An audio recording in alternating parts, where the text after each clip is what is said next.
I will see you shortly. Thank you, Dennis. A new development tonight in an I-team investigation. Late last year, we told you about Doug Keegan, who was put into guardianship by his family, who objected to his new wife and his drinking. But he says he is fully capable of taking care of himself. I-team investigator Adam Walser has been exposing the twists and turns of Florida's guardianship program for years now. And tonight, Adam shows us this man's fight to recover his rights. It's a nasty business. Doug Keegan wants you to know Florida's guardianship system is broken. And all of a sudden, they're coming into your house and they're walking off with everything you own. Keegan lived for 7 years under the control of professional guardians and their attorneys, who were paid more than $200,000 from the sale of his condo and car and his retirement savings. A judge declared Keegan incapacitated and took away his rights after a family member alleged he was an alcoholic being exploited by his Kenyan-born wife. Both Keegan and his ex-wife deny that was the case. So this is home sweet home? Yeah. We visited Keegan late last year at the extended stay hotel where he's lived for 2.5 years.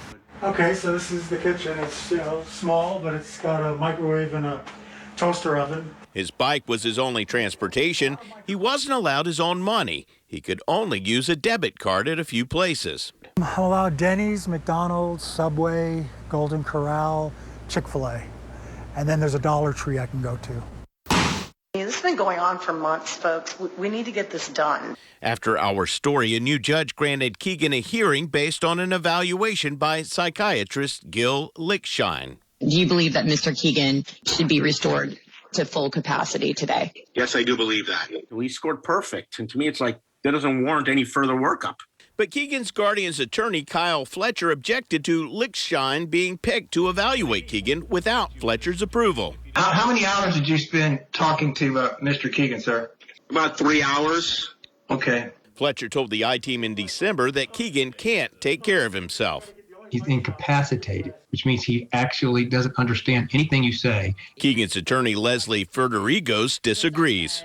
This is a man that has been living on his own in a motel across the street from a large liquor store. And I got the guardian to admit he only sees Doug, once every 3 to 4 months. So to me, if you believe someone doesn't have capacity, you certainly wouldn't be allowing them to live in the manner that they're living. Mr. Keegan, do you believe you have capacity today? Objection, Your Honor. He does not have the ability to say that, answer that question. You can answer that question, Mr. Fletcher. Go ahead. Yes, of course I do. Attorney Fletcher based his theory on a 2015 diagnosis. Well, Dr. Sieg, who is a psychiatrist, in other words, he's a medical doctor, determined that he had frontal lobe dementia. Dr. Sieg's report says he didn't talk to Keegan's regular doctor, and Keegan says Dr. Sieg interviewed him for less than an hour. There was no objective testing. There was no MRI on his, brain scan or anything along those lines. And they just kept sitting on this diagnosis. Dr. Lickshine recently testified that Keegan isn't incapacitated and never had dementia. If he really had dementia or some major cognitive impairment 8 years ago, he wouldn't be better today. He'd be the same or worse. I mean, dementia is not something that improves with time. It only intensifies or worsens with time. There's way more than preponderance of evidence that I have capacity. So I'd like to have my rights restored. The judge agreed, ordering a full restoration of Keegan's rights, saying the court finds no evidence that Mr. Keegan lacks a capacity to make his own decisions and care for himself. I was at the office when I got the order, and I ran out of my room and I was telling everybody, oh my God, he's free. Mr. Fletcher said to the judge that he's concerned that Mr. Keegan's going to make bad choices, that he's going to drink again, that he's going to marry somebody his family objects to. Is that his right? Absolutely. I mean, guardianships are not made to be AA programs.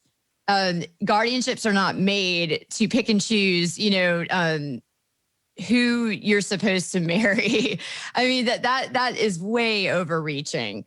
Before the judge's ruling, Fletcher filed a motion asking the judge to reconsider holding a hearing to restore Keegan's rights, based on attorney Federigos hiring Dr. Lickshine without properly consulting him. Why on earth would somebody be zealously objecting to that when there's a doctor's report saying this person is fine? Fletcher also submitted a final $20,000 bill, charging Keegan $375 an hour for his services.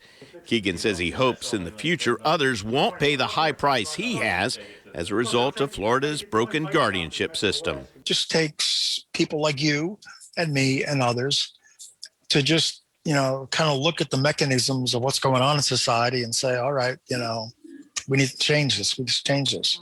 I'm I-Team investigator Adam Walser, taking action for you.